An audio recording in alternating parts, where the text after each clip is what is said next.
end the century, we might face a 6-degree warming world.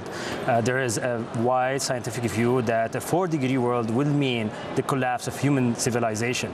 So facing a 6-degree world, it's not any hope for having a safe climate.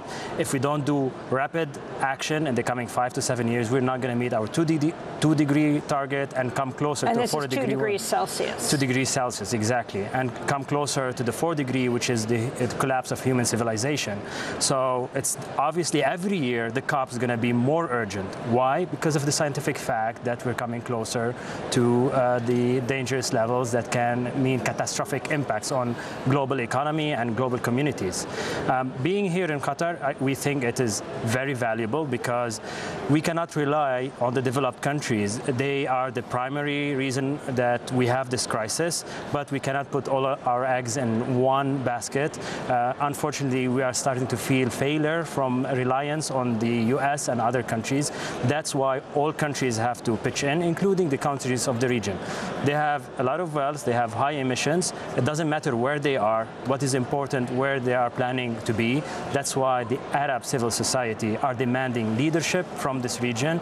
We want them to put pledges, to commit to reducing their emissions, and hopefully they would do it this week here in Qatar. What has been the role of the United States, Asad?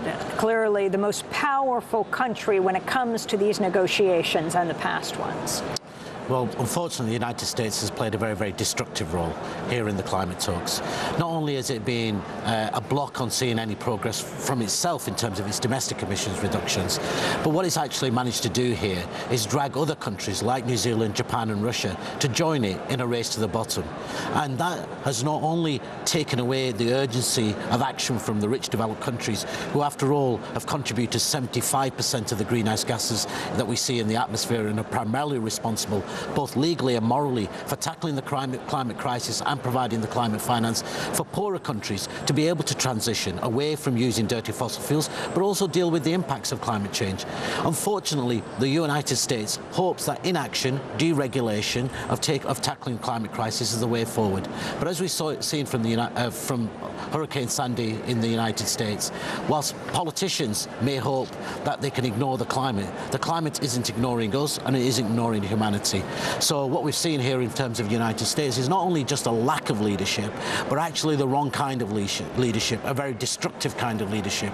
Only now, minutes ago, we've heard from New Zealand, one of the allies of the United States here in these negotiations, blocking even progress on a target for 2050. So not only are they intent on blocking any action and progress here in this coming decade, but unfortunately it looks like they're intent on blocking action for the coming decades. And that's primarily because they're looking after their own short-term economic interests, the interests of the oil-rich, of fossil fuel companies. And until we here in these corridors have got the voices of human beings, of humanity and ordinary people being affected, and we've got governments listening to those and not the polluting corporations, unfortunately these climate talks are never going to deliver the kind of action that we need to see.